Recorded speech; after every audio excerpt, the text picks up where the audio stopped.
उदालगुरि जिल्ला बिपिएफनि मावख'आव मिरु आफादनि लाइमोन बिपिएफआ मावफुंआरि जथुम्मा मेल लादों।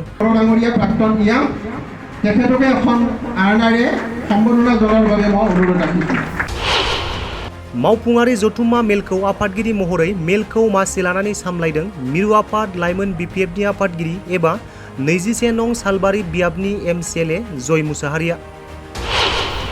बे हाबाफारियावनो बाहागो लादों एमएलए दुर्गादास बर', एमएलए सरन बर', एमसिएलए प्रेस मुसाहारि, एमसिएलए प्रकाश बसुमतारी, बारग' इएम जगदीश सरकार लोगोसे लाइमोन बिपिएफ दोलोनि गोबां मावथि बिबानगिरिफोराबो बाहागो लादों।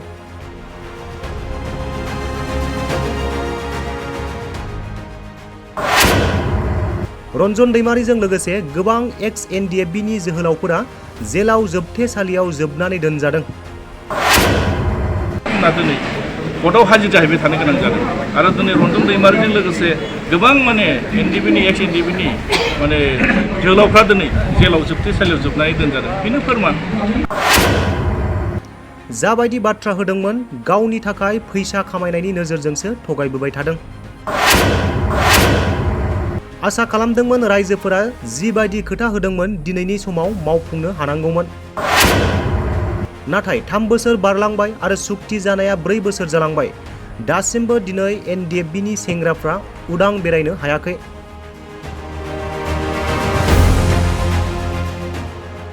खायसेया दिनै जेलाव जोबथेनानै दोनजादों, खायसेया दिनै कर्टआव हाजिर जाबाय थानो गोनां जादों। सरकारखौ मोजां सालायनांगौ आरो बिथांमोननि मोजां सरकार सालायनायखौ जों लुबैदों। बिथांमोननि मावनाय हाबाफारिया गनायजाथावनाय नङा प्रेस मुसाहारि। मानोना बिथांमोना दिनै रायजो राजाफोरखौ जाबायदि नंखाय मिसा खोथा बुंनानै बिटिसिखौ धंस खालामबाय, मोजां खोथा बुंफ्ला पारसेन्ट जानायनि थाखायसो नोजोरजों खामानि मावबाय थादों। आरो बिथांमोननि सरकार सालायनायखौ जों बुङाखै, रायजो राजाफोरानो बुंदों, बिटिसिआव थानाय गोबां सुबुंफोरा बुंदों। प्रेस मुसाहारि। दिनै कर्टआव हाजिर जाहैबाय थानो गोनां जादों आरो दिनै रन्जन दैमारिजों लोगोसे गोबां एनडिएफबिनि एक्स एनडिएफबिनि जोहोलावफ्रा दिनै जेलाव जोबथेसालियाव जोबनानै दोनजादों। बेनो फोरमान।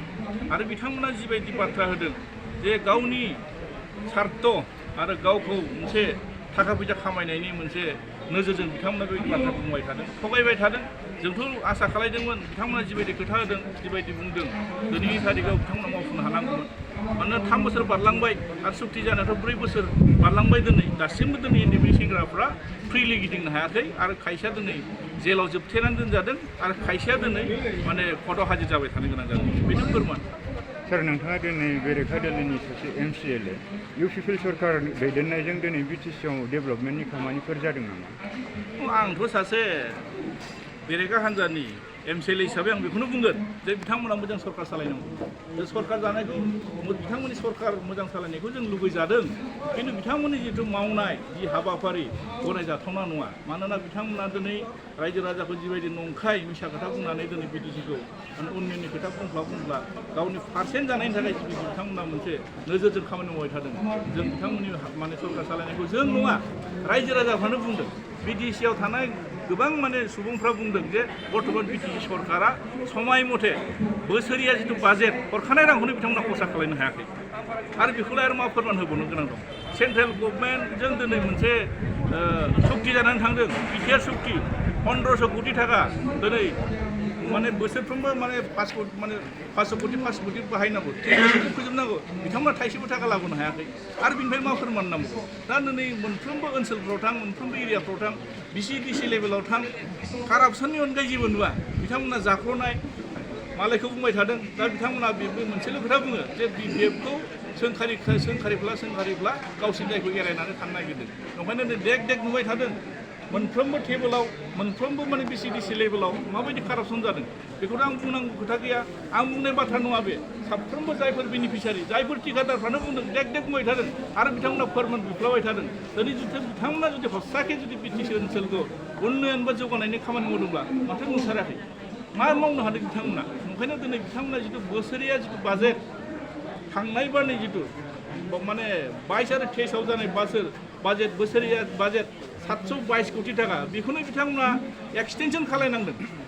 माने 4 मास एक्सटेनसन खालायनांदों बिथांमोना अब्ला बिथांमोननि मावनाय हाबाफारिया मोजां जादोंना गाज्रि जादों बेखौ रायजो राजाफ्रा बिसार खालायगोन आरो दा जिथु नै बे बोसोरनि जुदि माने 2024 जिथु बाजेट 800 कोटी टाका बे 800 कोटिया दिनै बिथांमोना दासिमहालागै फार्स्ट इनस्टलमेन्टखौ लाबोनो हायाखै बिथांमोना बेखौ सोङोब्ला बुङो फैसा लाबाय थायो जों सोङा मानो रायजो राजानि फैसा उन्नयन खालायनांगोन बिथांमोना नंखाय माखासे बायदिसिना माने नलेज फेस्टिभेल लानो बुं बायदिसिना गोबां धरननि बिथांमोना फेस्टिभेल लानानै बिथांमोना थाखा फैसाखौ नांगौ जायगायाव बाहायाखै माने नाङै जायगायाव बांसिन बाहायनायखौ नुदों मानोना दिनै थारिखआव जों नुदों गोबां जोंनि बिटिसि ओनसोलाव खामानि मावनो गोनां दं बिथांमोना खोथा होनो मोनदों मावथों जों बेखौ खावलायदों आरो दा बिथांमोननि जिथु मावनायफ्रा रायजो राजाजों मोनसेखौ गनायजाथावना नङा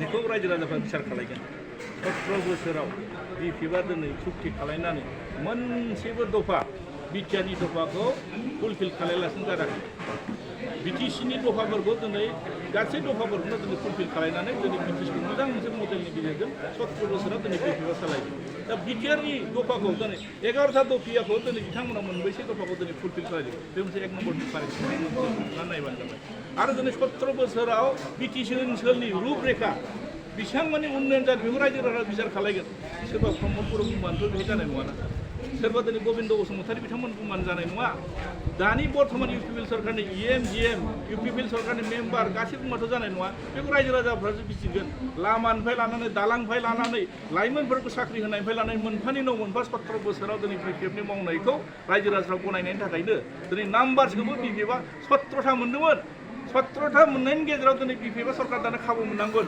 माखासे कनस्पिरेसि खालायनानै दिनै बिटिसिनि जिथु मान मर्यादाखौ गाहायाव लांनो थाखाय प्रमद बर'मोननि थाखायनो दिनै बिटिसिआ दंस' जानो थांगासिनो दं ओंखायनो दिनै बुंदों बिथांमोना दिनै दुरन खाब लाबोदों नङा होमबा जों मोजां मोनदों बेथ' दिनै बे प्रमद बर'आ लाबोदों होनबाथ' जानाय नङा टाइम आरो सिटुएसना बिथांमोनखौ फेभार खालायदों बिथांमोना खुंफैदों मोजां खुंना हर बेथ' बिटिसिनि फैसाखौ लाख बा कोटि टाका गारनानै खुंनो थाखाय सोर अथ'राइज होदों बिनि थाखाय एक्सट्रा दंखायो फान्डिं लाबो बिथांमोना मोजां बिसार खालाय दिनै नंखायनो नुदों बिटिसिनि फैसाखौ बिथांमोना माखासे नांगौनिख्रुइ बारा जों खरसा खालामनायखौ नुदों आरो नंखायनो बेखौ बिटिसिनि रायजो राजाफ्रा बिसार खालायगोन जोङो दिनै अपोजिसन जानानै बुंगोन बिटिसिआव नोंथांमोना आरो बेखौ बांसिन मोजां माखासे खेला दुलानिफ्राय लानानै माखासे मोजां माबाखौ माने प्रग्रामफोर लाबो नोंथांमोना खिन्थु प्रग्रामजों लोगोसे बिटिसिनि फैसाखौ मानो जानला मोनला खरसा खालायदों बिसोर गिदिर फैसा जानानै दंना ओंखायनो दिनै खावलायगोन साफ्रोमबो बिटिसिनि सुबुं माहारिफोरखौ जों खावलायगोन दा बिटिसि सरकार सालायनाया